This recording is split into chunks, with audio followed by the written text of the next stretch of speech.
It's time for some world-class hockey. Franchise Hockey Manager 9, officially licensed by the NHL.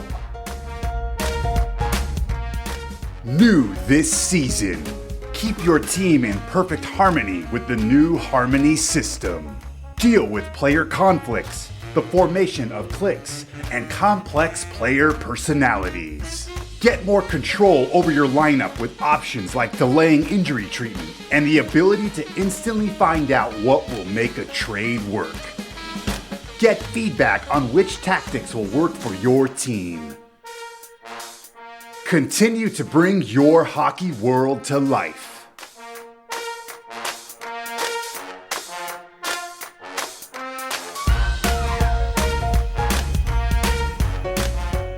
"2D game engine improvements execute your tactics more precisely than ever." You've been asking for it, so now. Build your own college hockey program with over 60 playable teams.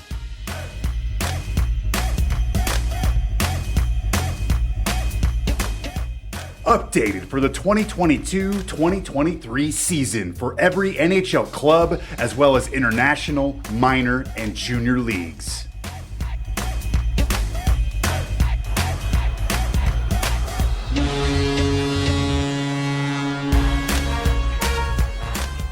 Franchise Hockey Manager 9. Create your destiny. All on the only NHL licensed PC game. Releasing November 8th, 2022.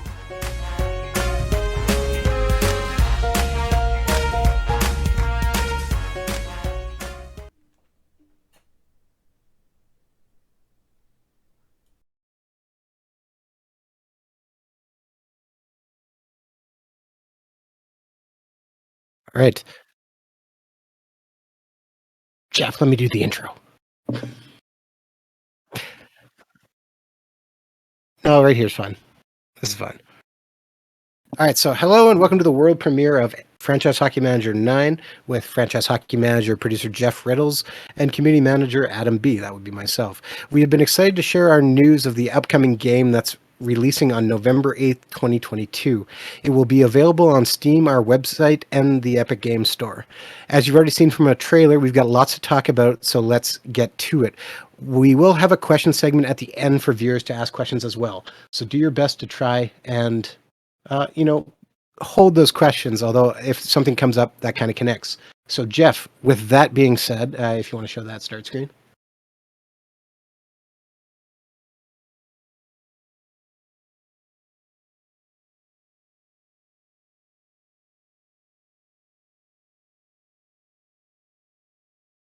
Yes, and Jeff, we might as well get right to it and talk about a long requested feature for FHM 9 that we finally added, Division 1 college hockey. Can you tell us how this came about?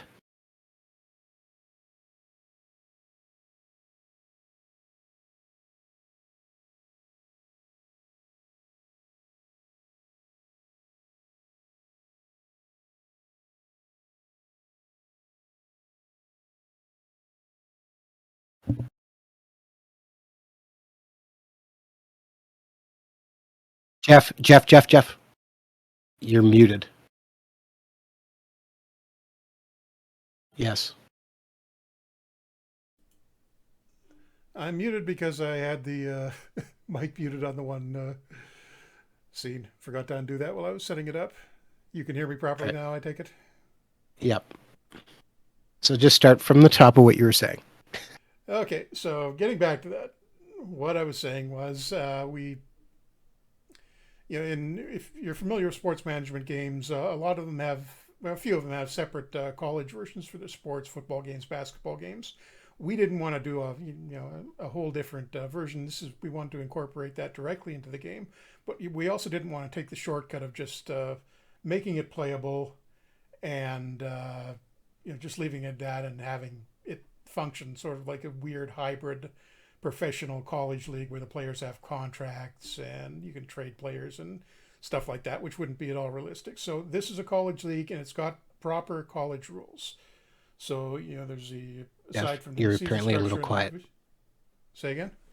You're apparently a little quiet. Get a little closer for you.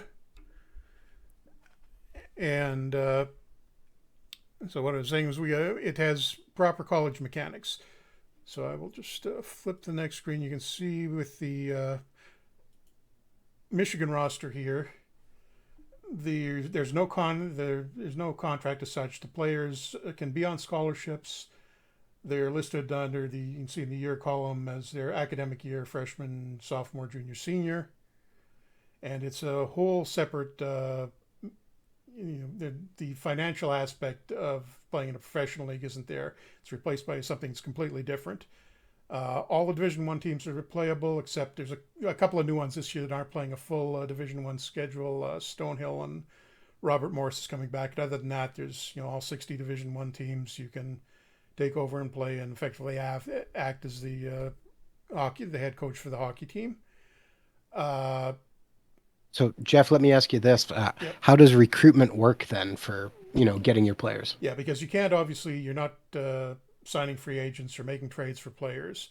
There's a separate recruiting mechanic.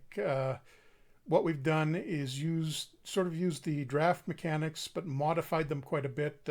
There's 2 stages to it. The verbal commitments, which happens at the beginning of the year on January 1st, where you're able to, there's a sort of draft-like event where each team can nominate a player. Then all the other, but they don't automatically get the rights to that player. All the other teams can express an interest in him too. The player will decide based on various factors which team he wants to commit to. And at that point, he's made a verbal commitment to the team. It doesn't mean he's necessarily coming there, but it gives them a big advantage in the next stage, which is National Signing Day, which happens every November 10th. And what happens during that is there's another draft type event, which operates very similar to the verbal commitments one, only this one is binding. So the teams can nominate a player for that they want to put on their team for the next year. Any other teams can also express an interest in him, and the teams can decide whether or not they want to offer a full scholarship, a partial scholarship, or nothing at all to him. And then the player decides based on what the best offer is, which team he wants to go to. So it's sort of like a draft, only the players you're drafting aren't necessarily going to wind up on your team. So you may be smarter to draft guys to choose guys that are closer to home, that already have maybe have already made a commitment to you, rather than going out, particularly if you're playing as a smaller school, if you don't want to compete against the big boys. And there's also a walk-on mechanic where if you want to add extra players during the season, if your roster runs a little low, because obviously you can't sign free agents, you can't trade for players or anything like that. There's a whole academic aspect to it where you can see there's an ACA column there, and all the players here on the Michigan roster are academically eligible. But if you had a no in that column, the guy wouldn't be able to play. And if that happens, because his academics aren't up to standard, you can either cut him loose completely, or you can opt to give him an academic red shirt for a year so he can have a season to get his act together and maybe play for you the following year. And you can also redshirt guys for other reasons too, like if you want to keep a guy around for an extra season to develop because you don't really have roster space in it for him at the moment. But yeah, you can see, I think I said enough there that the college system is pretty thoroughly developed, and it'll be a very different experience than just playing a regular team. Okay, Jeff, I'm just going to add this one question from the chat because it's a good one and relevant. Around the World Sports on our OOTP developments page asks, if a player's rights belong to an NHL team and they sign, I assume they leave, or is this a separate world? Yep, and I should mention there this is integrated completely into the game. You can actually see on the previous screenshot that I had the Canadians selected as a team. So this is happening at the same time as every other league in the standard game. So the NHL will sign your players away. Players will leave when they graduate, and which happens. Unlike it's not like a regular contract expiring. They will leave at the end of their senior year when your season ends. So they will jump right away. They won't stick around on your roster until July 1st. So they may sign, as commonly happens, will sign a minor league contract, play a few games, or maybe even go to an NHL team at the end of the NHL season, if they're a good enough prospect. But yeah, this is all happening in concert with every other league in the game. So you'll be getting, you can recruit European players to. The only thing that I think there's probably going to be a question about it is the Junior A leagues in Canada and the U.S. Those aren't playable yet. There's just so many of them. It would have slowed the game down too much to add at this point. But that's still something that's on our wish list, and we want to get playable at some point. Yeah. Okay. So I think we're done kind of talking about that for now. So let's go on to another new thing for FHM 9. So we know hockey players are some of the toughest sports players in the world. It's amazing to me when even guys have life-threatening issues, including, dying on the bench, and the first question they usually ask is, how quickly can I get back on the ice? So with that being said, what does injury deferral do, Jeff? Yeah, well, you can see the example here, right in this particular game. It's a historical game late in 2000, and Yager has herniated himself. So this is, I'm not sure if they're in the playoffs or not at this point, but this, we get the common complaint that you'll be in Game 6 of the Stanley Cup Finals, and somebody will get an injury that's bad, but in real life he wouldn't sit out because of it. Now you've got the option of saying, okay, we're going to defer treatment on this. It's not for every injury. There's obviously some things that are too serious to defer, but for a lot of them, you can say, okay, we're going to wait to treat this, and the player can continue playing. He won't be quite as good because there'll be a performance penalty, and there'll be a bit of a risk of making the injury worse. But you can keep him in the lineup when you really want to keep him in the lineup. So you've got a little more flexibility there and a little more control over what's happening to you via injuries. You don't want to do that super early in the season because it'll really hurt his performance over the long run. But late in the year, is that what you were going to ask, or? That was exactly what my next question was. Yeah. Yeah. So there's late in the year is kind of. Yeah, if you're in the playoffs here and you lose a player of Yager's caliber, you can say, okay, wait, you can get treatment in a couple of weeks, but for now, we want you to play this last few games of the finals. All right, so let's talk about the first thing the trailer mentioned, which is let's talk about harmony. One of the things we heard in the last couple of years with some teams is that player cliques are forming and that they both have a positive and not so positive outcome. So how is FHM reflecting that with the new harmony system? Yeah, well, I think just to backtrack a little bit, what we had a chemistry system that was borrowed from out of the park baseball, and didn't really work that well for the hockey game. It was a little confusing, and it wasn't clear what exactly it was doing. This is going to be a little easier to understand. What'll happen? There will be incidents throughout the season, particularly if, the more likelihood there's a higher likelihood of them happening if you've got quote unquote problem players who are more likely to get into trouble, and also if your own discipline rating, or the discipline, it can happen to the AI teams too, if the discipline rating of the coach isn't that high, you can run into problems, and it'll be a little more common for the incidents to happen. When an incident happens, it can result in a conflict between players, and you can see I'm showing right now that's the league-wide screen that's summarizing. This is fairly early in the season in an ongoing game, so it hasn't gotten too bad yet, although there's some issues, and you can see Chicago right down at the bottom there has a big problem. And what's going on in here is based on these incidents that have off-ice incidents that have happened. Patrick Kane has decided that he's really not happy with a whole bunch of guys. It's Seth Jones basically and a bunch of the younger players. This is a couple of years in, so you're seeing guys like Michkov there. And a few of them are unhappy with him back at him. And in fact, a clique is formed around a couple of them, Luchanko, a couple of the Russians, Oliver Wahlstrom. And the clique formation will grow out of the conflicts and off-ice incidents. The net effect of all of this is if you've got a lot of conflicts, if your team is hiving off into individual groups that are maybe feuding with each other, that can really tank your team morale.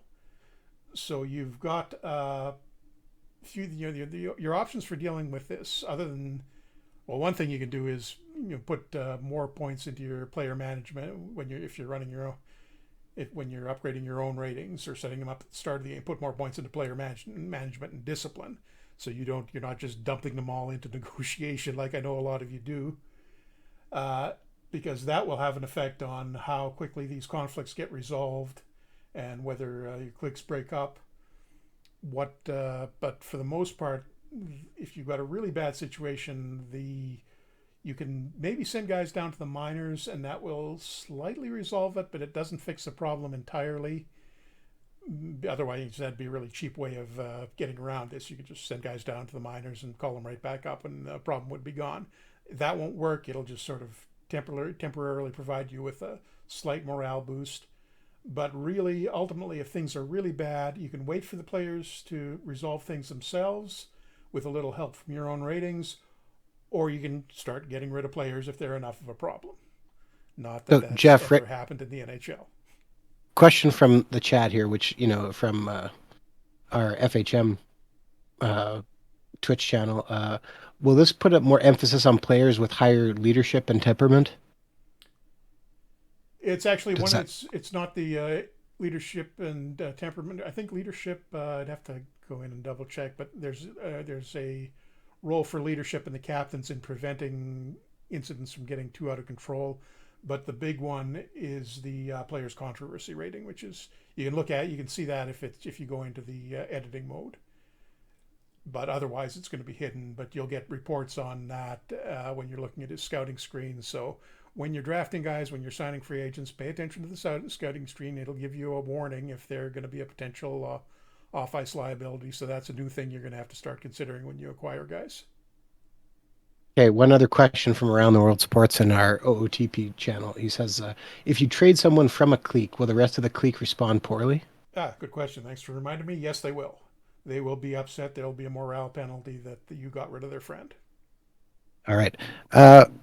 So I think that covers quite a bit of it, Jeff. So let's talk about something else. Every year, and I think a point of pride, if you would agree, is we really enjoy our historical mode. And I know it's something you spend a lot of time working on. And so with continuing with that, you've continued to add more historical events. And as you can see pictured on your screen right now, is we've added past World Junior Championships. So how did that come to be? Yeah, I know there's been a demand for a little while to add the World Championships into historical mode. And I took a long look at that this spring.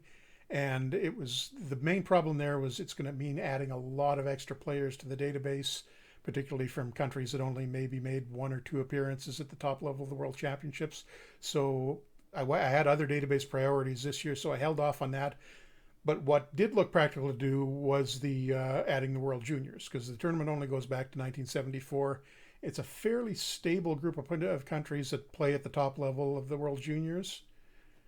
So we've got about 40 odd years of players to add, most of whom were already in the game, because this is, you tend to see the top upcoming prospects for the draft and for the NHL in that tournament, or that they won't wind up playing in the Olympics and were already in the database for that reason. So the World Juniors are in. The one thing I should point out here, there was a bug with the goals for and against totals, so ignore the fact that those look weird. That's not lining up properly. We fixed that already. The screenshots are a little bit old in some of the cases here. But this is the 77-78 tournament, which is notable for being the one where 16-year-old Wayne Gretzky made his international debut. So you can see Canada is up there and did pretty well in the opening round, and looks like they lost to some of the Czechoslovaks. And you can see this is back in the Iron Curtain area, so you got Czechoslovakia and the USSR in there as well. And you can play. There's all the historical tournaments back to '74 are in, so you can replay that the '87 tournament where the Canada and the Soviets had the line brawl or the bench clearing brawl, and both got kicked out of the tournament. You can play that instead and come out with, hopefully win the gold as Canada in that one. But just generally, it's an opportunity to see the new up and coming guys in the way that you haven't really been able to do before in historical mode. We added the generic junior leagues a couple of years ago, so they generate stats now, but now you're able to see some of these guys in action before they make it into the main part of the game. So on that note, what else has historical added, Jeff? The other big thing for historical, I think, is you can see the screen here. This is the start of a new game in beginning of 75-76. And if you look down at the injury status, this is straight. I haven't played any games, hasn't advanced at all. But Bobby Orr is starting with his well-known knee problems. He actually missed the start of this season, and so he's going to be gone 3 to 4 months at the start of this game. So we've added historical injuries into or the actual injuries into the historical game. You know, when you start a new standard game, you get the injuries as they existed at the start of the NHL season. This extends that back to all historical seasons. Obviously, that's a work in progress. I haven't been able to go back and add every single injury that exists. And I'm going to be posting something, I think, a little later tonight asking for a little bit of help on getting the injury database completed. But we do have the injuries, full set of injuries for the last 10 years or so that we've been doing FHM. So those are in, and I've also added a lot of, as you can see here, the more prominent historical injuries and suspensions as well. So when guys were out historically, you don't get to start with Orr when he wasn't really available. So you're going to have to deal with that element when you're starting a new historical game now. The other thing, I kind of touched on this. I've been doing a lot of re-rating over the spring and summer. I've gone through about it's been a few thousand at least of players, particularly in the last I think 40 years or so. It's been sort of an ongoing project of mine to upgrade the ratings to modern standards. So you'll see quite a lot of guys rated differently and generally higher. I think if you played historical before, you notice that the rating levels for players tends to be a little lower than in a standard game. You're going to see a lot less of this now, particularly if you're playing in the more modern seasons, and that's an ongoing thing. I'm going to keep doing more players like that. We've also incorporated a bunch of new international players that we needed to help fill out the World Junior rosters. It's not as many as there would have been if we had done the whole World Championships, but there are quite a few new ones. So you should be getting pretty full drafts now. Everybody who's ever been drafted in the first 2 rounds of the draft is in the game now, and I'm working on round 3 now. And we'll eventually get to the point where every single NHL draft pick is available in historical mode. But that's one more thing that I'm working on. All right. So another another often request from our community was the ability to add all-star games, or all-star game customizations and league game types. How has that been addressed this year? Yeah, that's this is maybe not the best way to show it. I'm just showing you here that it's editable in a custom game. We've added all-star game. Previously we've only had the NHL all-star game in standard mode, in standard games. Now you can add them to your custom games. We've also got a bunch of preset ones. The historical all-star games are in. We've added some of the real all-star games will be in at the start of a new standard game, like the CHL Prospects games, AHL, ECHL, KHL. A few other leagues have all-star games of their own. There's also and when you're adding to the game, you've got the option of specifying the type of all-star game. So there's the sort of the red versus blue game that we use for the NHL all-star game right now, the old school conference versus conference, the even older school format where the league champion from the previous season plays an all-star team from the rest of the league. You do local versus world, which was a format I think the AHL used for a few years, where the guys in the North American players would play against players from the rest of the world. You can have a prospects game. The NHL did that too. The NHL, oh yeah, you're right. Yeah, they did, yeah. Yeah, and you can have a prospects game where it's I think that's that's intended. That's a junior type of prospects game where you have players of a certain that are not necessarily the top players in the league, but the like draft eligible type players playing it. And you can also set up multi-league all-star games. So you can, if you've got say a custom game where you want to see an all-star game between the top players in 2 different leagues, you can set that up using this on as you normally would on July 1st on the league edit screen. So that should be nice for the custom guys to be able to do that now. Yes. One of the things that was quickly pointed out by people during our trailer reveal, was very obviously the make this trade work function. As we've seen the NHL continue to evolve with different trade scenarios, how do you see yourself using this function in game, Jeff? Well, the way this works, I mean, obviously this is something that's been out of the park baseball for a while. What this will do is when you want to make a trade offer, and particularly when the AI is being difficult and keeps rejecting what you get what you want to offer them, which happens often with you, Adam. I know in our streams, you now have a button No you idea can what you're click, talking and about. hmm? I have no idea what you're talking about. No, none at all.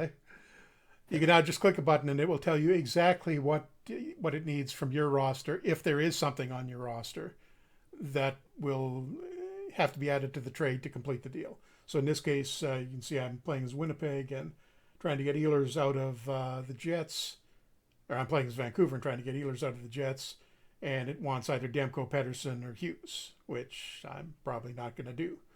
And fair warning on this: this isn't a way to exploit the AI by hitting this over and over again, finding exactly the minimum amount you have to make it work. You have to add to make a trade work. There's a bit of a cushion built in here, so it's generally going to be asking fairly high prices to get the deal done. But if you really want to get a deal done, this is the way to do it now. All right. So also important this year, contracts got some changes. What's been added? Yeah, we do have. We've been wanting to do this for a little while now, adding contract bonuses. This is basically the NHL, the real NHL system, or something fairly close to it. There's a few things we couldn't model quite properly, but players who are eligible for contract bonuses will now request them, and you can offer them to them as well.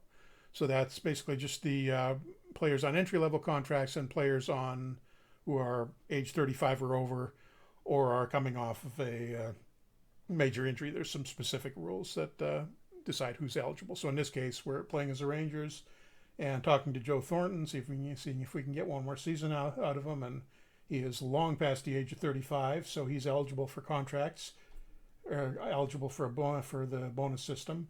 So we can offer him and these are the real preset NHL levels that actually exist in the league's collective bargaining rules. So we can, if he gets 20 goals, as unlikely as that is, we can add a bonus in there for that. And you can see there's an explanation on the screen of exactly how what you can add in terms of bonuses. And as I said, the players will occasionally request these, particularly if they're if they're a good player.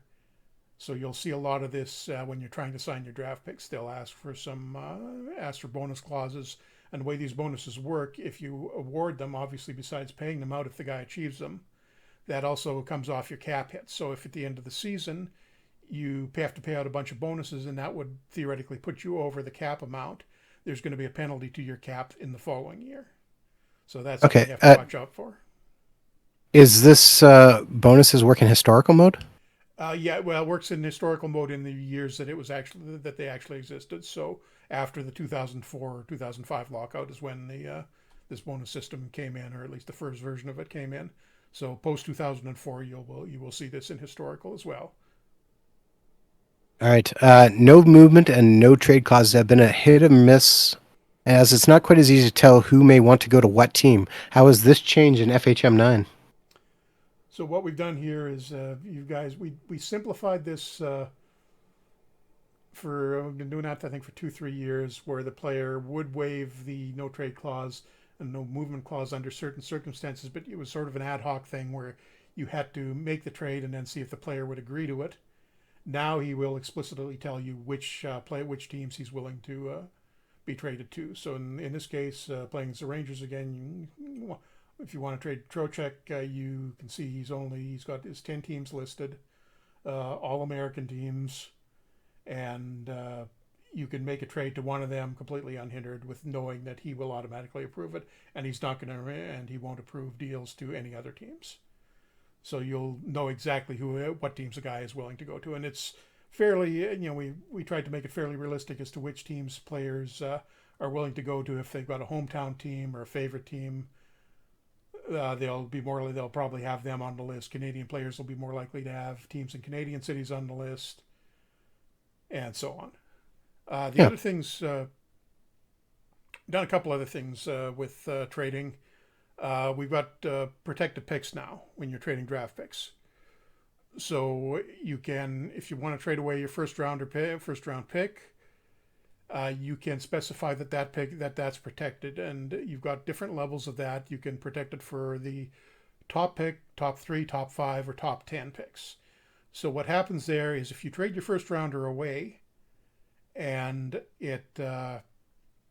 you wind up having a very bad season, and let's say you've protected it for the top 10, and you finished in the bottom 10 in the league in a lottery slot, and you wound up, and the way the lottery shapes up, you wind up having a pick in the top 10.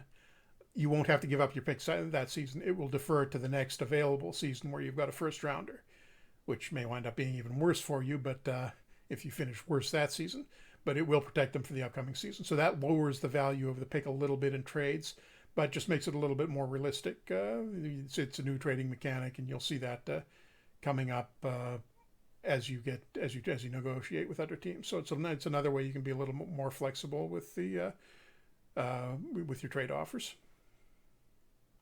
Yeah, Jeff. In our last week's stream of FHM8, you mentioned this, but Tactics got an overhaul. Can you tell us more about that? Yeah, what we've done is there's some stuff on the 2D side too as well, but what I'm going to show you here is the new tactical screen where the tactical settings, you're going to get feedback on which of your players are good at particular settings. So if you change, you can see I've got feedback on all the tactical settings I've chosen here.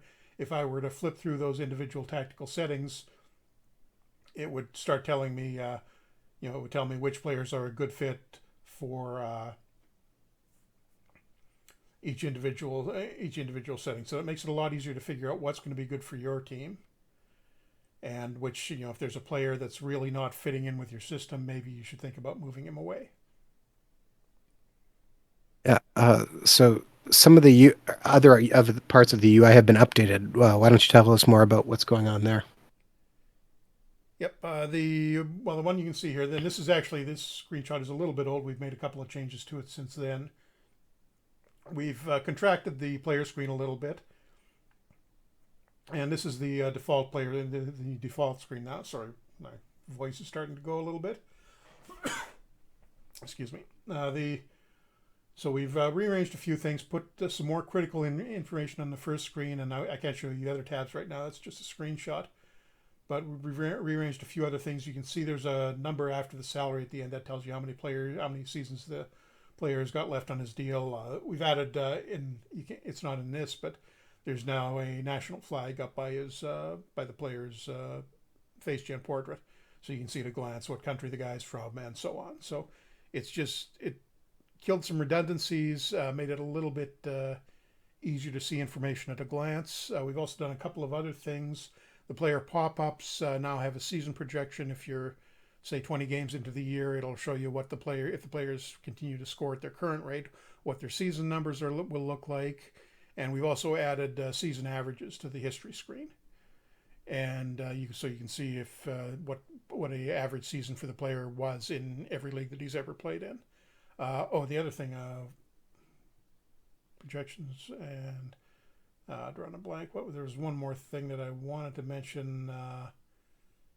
The biography screen now defaults to showing the whole player's entire history instead of showing an abbreviated one, so you don't have to click over and filter out to find exactly what you want. It's a little easier to find stuff on there now by default.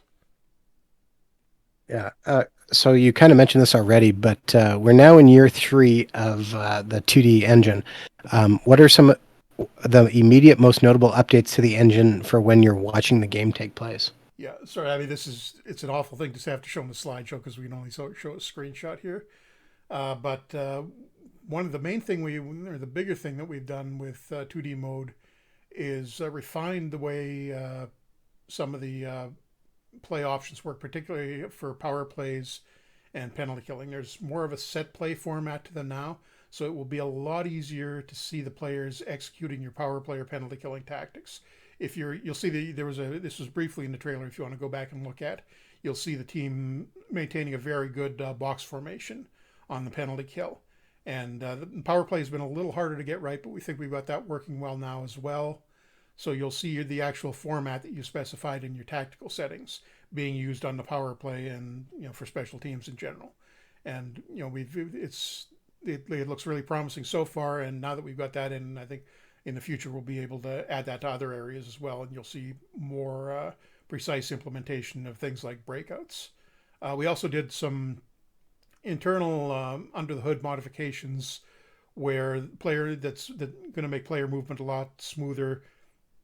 It's always looked a little jerky. We made a little bit of progress on that last year, but yeah, I think it's looking quite a bit better now. You'll see more smoother player movement. You won't get quite as much back and forth stuff, jiggling of the player icons, and and modified a few other things as well to stop them players from doing things that didn't look terribly realistic. And the one thing you can see on here, if you see the in the middle of the in the middle of the screen in the checkbox options, the top ones, there's an enable text to speech option. This is kind of experimental. It's just a very first stage to this, but this will read out the on-screen play-by-play to you, and it's using Windows Voice, so it sounds a little robotic right now, and it's just a starting point. So I don't want to make too big of a deal of it now. It's not something we're really hyping up, but it's in there, and we'll be doing more with that in the future, I think, and we'll see how good we can get it. I mean, it's good. It's fairly good with reading the play-by-play. It tends to butcher player names, so we'll see what we can do about that eventually. Maybe add some sort of pronunciation guide into it. But you will be, eventually you want to get more play-by-play in and reading the play-by-play so you can hear that as you're watching the games. All right, so we have talked about a lot of different things here, but we sure haven't covered everything. So, Jeff, what are some of your favorite changes that have been made in FHM 9? Yeah, just the stuff we haven't mentioned yet. The one thing I can show you here is the or the league notes screen. A lot of people have said over the years that they don't really know how. It's not really intuitive to understand how a lot of the leagues operate. We've got 30 plus playable leagues now, and they may not. It's a little hard to get into them without understanding the specific mechanics for a league. We've added this text section for every single league in the game and the historical leagues that gives you a little more background information about the league, how it came about, what it's about, some key aspects of the way of how hockey works in it, what type of players tend to wind up there, any special roster rules, whatnot, although a lot of that is already shown in the other tab that I don't have active in this screenshot, the rules tab where you can see import rules and whatnot, but it'll tell you a little bit about that. It'll describe the playoff system, the regular season, and just give you some background as to what the league is about. So maybe this will help get people a little more into some of the other playable leagues we've got in the game. Another thing we've done, don't have a screenshot of it, is we've upgraded the season expectation things. The way that what your owner tells you he wants you to accomplish in the season. So we've made some changes there. We've added a longer term outlook. He'll say what direction he sees the team going in the season following this one, so you can get an idea of what the long term perspective of the owner is. What he's going to, if he's in if you're say in win now mode right now, but he expects to go into rebuild mode next season, that's going to affect the way you're signing players and what moves you make this year. And there's a few other aspects to that, but I'll get into that, or you'll be able to see that in the game, and I'll be posting a longer list in the forum. I'll actually, come to think of it, I will be posting a much bigger list. It's not entirely complete yet, but I will do that shortly after we get out of here onto our forums and probably on Reddit too, at least. And you'll be able to see the big complete couple, I think it's 150 or 200 odd points long list of stuff that's changed this year, and it's not complete yet. There's still a few things I haven't added into it, but let me ask you one more question here, Jeff. Yep. So drafting Russian players or players under KHL contracts has and will always be a tough thing for NHL teams because you're not sure exactly when those players are going to be made available to you. What's changing on that for FHM 9?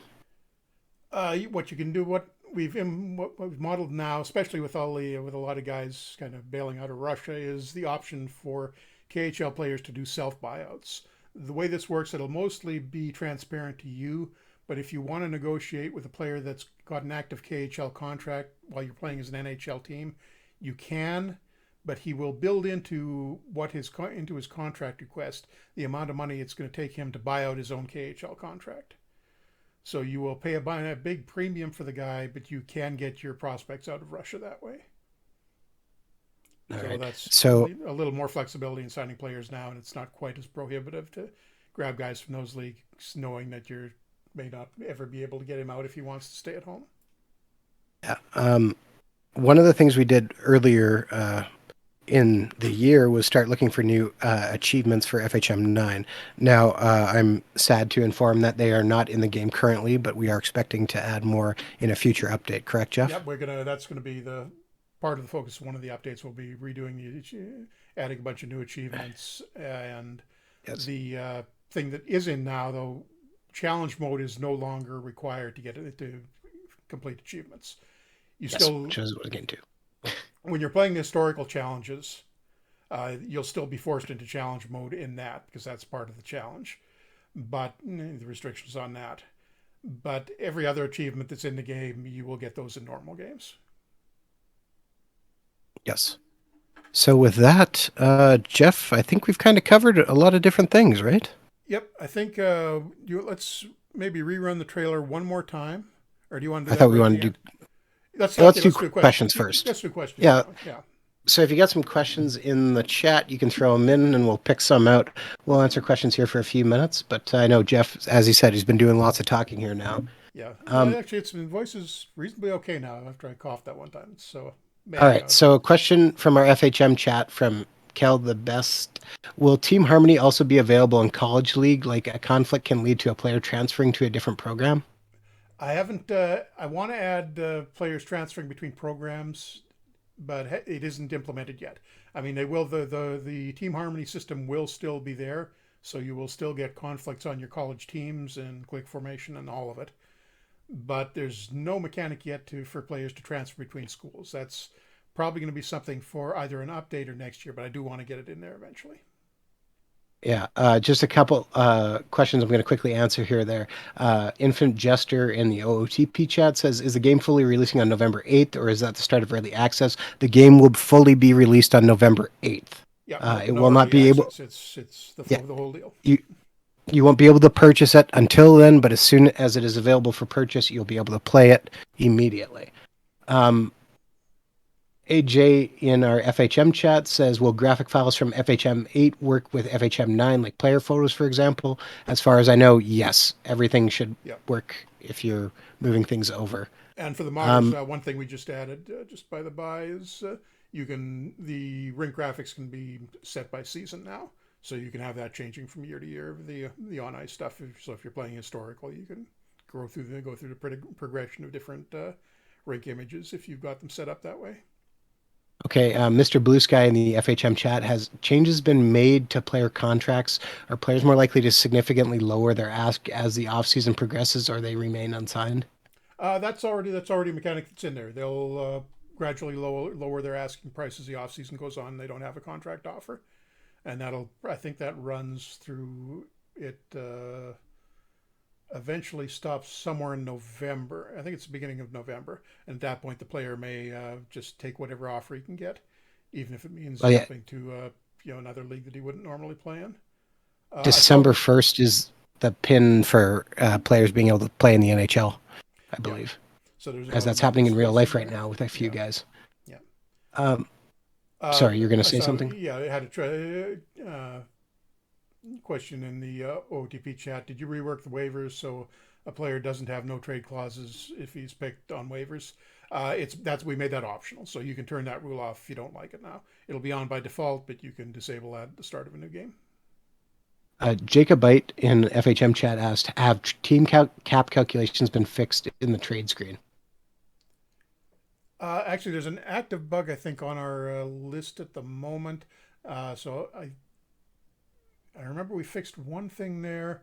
I had a report, I think it was yesterday, that something was still a little bit off. So we are going to take another look at that. But yeah, I think that'll be fixed by the time we release. Mr. Blue Sky says, will AHL teams be manageable in online leagues? Let me think. Did we? I, We I do made. not believe they are. Yeah, no, I don't think so. We did.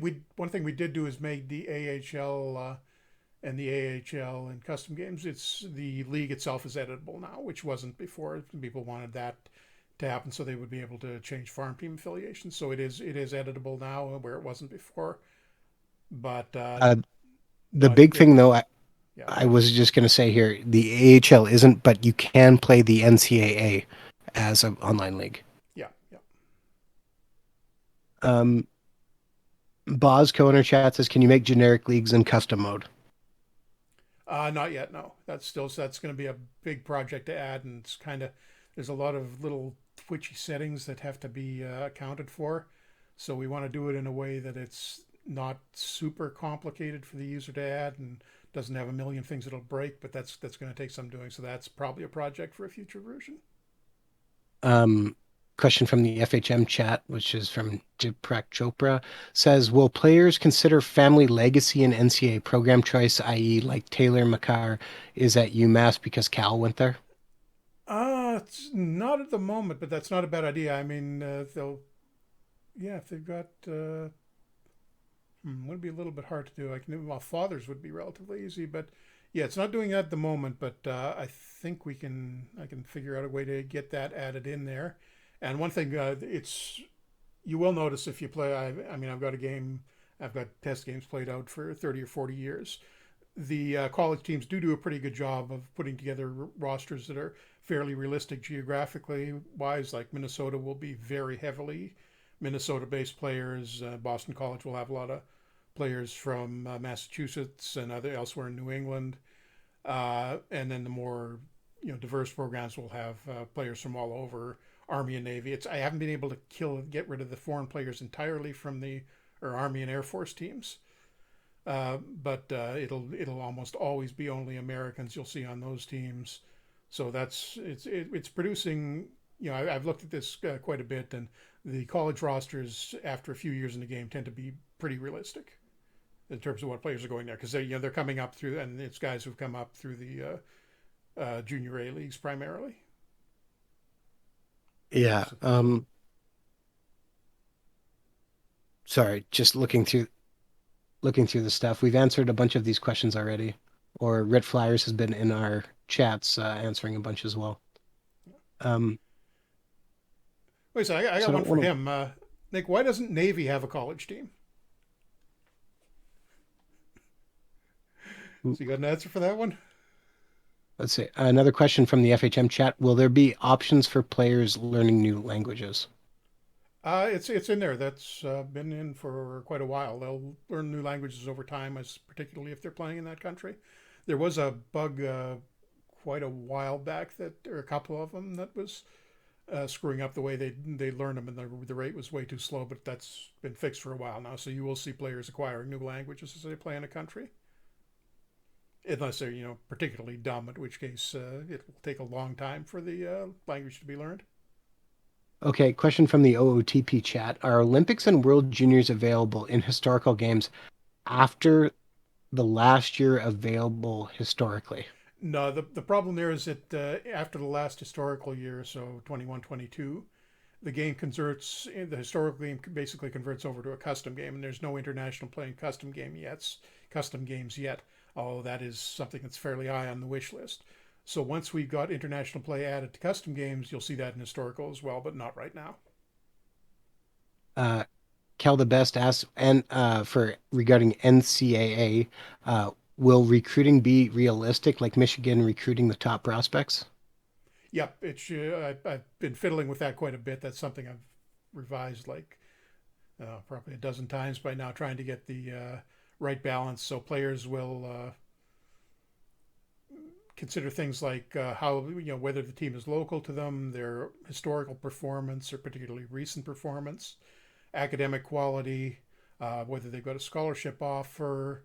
There's a few other factors. It's fairly realistic, and and we've also don't think I mentioned this. We've added added a lot of data to the teams for special to the college teams, like academic reputations and tuition costs, even relative tuition costs, accounting for financial aid, and whether or not there's team specific scholarship limits. So most teams use their full 18 scholarships, but a few have lower amounts than that. And then there's another set of teams, the Ivy League teams, and a couple of others that don't allow scholarships at all. So it's a little tougher to recruit for those teams, but you usually in those cases have the fact that it's an Ivy League team and very prestigious school to go to, so you've got that advantage there. So Harvard and Yale aren't completely hopeless. Excuse me. Yeah. Looking at most of the questions that seem to be coming in, most of them are things we've already kind of answered. Yeah. One more though from Bean. Will the option to convince players to skip junior hockey for NCAA? That's something that's actually decided when the player is generated. When he comes into a game on July 1st as a 14-year-old or is in at the start of the game. So he'll make the decision whether he wants to go down the college path or the junior hockey path, and they can change that while they're still young. But the way it'll work, you'll know which players want to play college hockey when you're doing the recruiting, and because the only guys that will show up for those two special event drafts I mentioned will be guys who genuinely want to play college hockey. You won't be able to grab guys that are have already played in major junior because that simply isn't allowed by the NCAA. Did you see Rit Flyers reply to you, by the way, Jeff? What did he say? He said, "We do. The academy does." Yeah, but they're not Division One. Come on. Yeah. All right. With that, I think we've kind of covered. For college teams, can their reputation, prestige, or such vary during the game, or are they fixed? Based on performance, it'll vary over time. If if you build a team that wins 4 or 5 national championships in a row, that's going to really improve your recruiting, and you'll actually get a higher priority too when those sort of pseudo drafts happen. You'll be able to nominate players sooner and have an advantage recruiting. That's for sure. Rit Flyers says the academy team is D1. D1 and ACHA, or I'm not sure. I don't know enough about it to give a good answer there. I'm sure Rit can tune you up on our forums. With that, Jeff, I think we're kind of at an end here.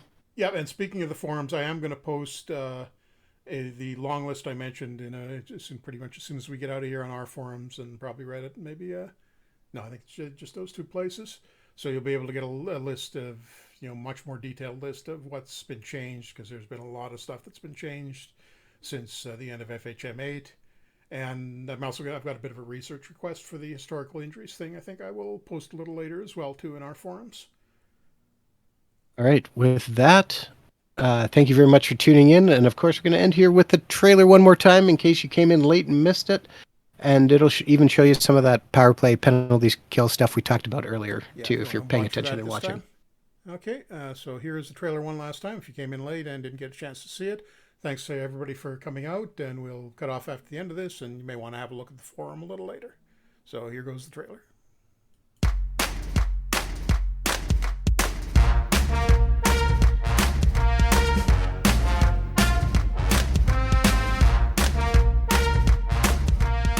It's time for some world-class hockey.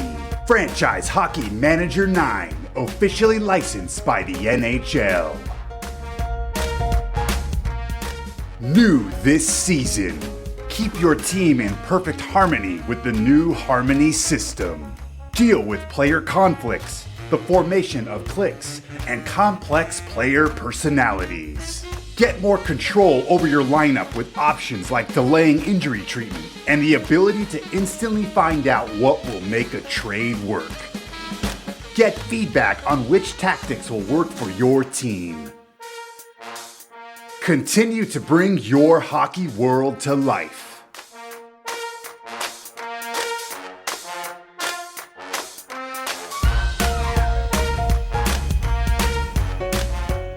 .2D game engine improvements execute your tactics more precisely than ever. You've been asking for it, so now. Build your own college hockey program with over 60 playable teams.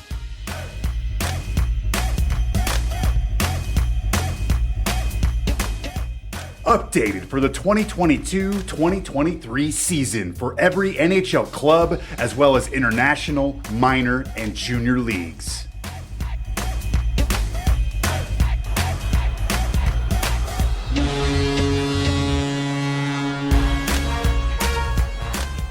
Franchise Hockey Manager 9.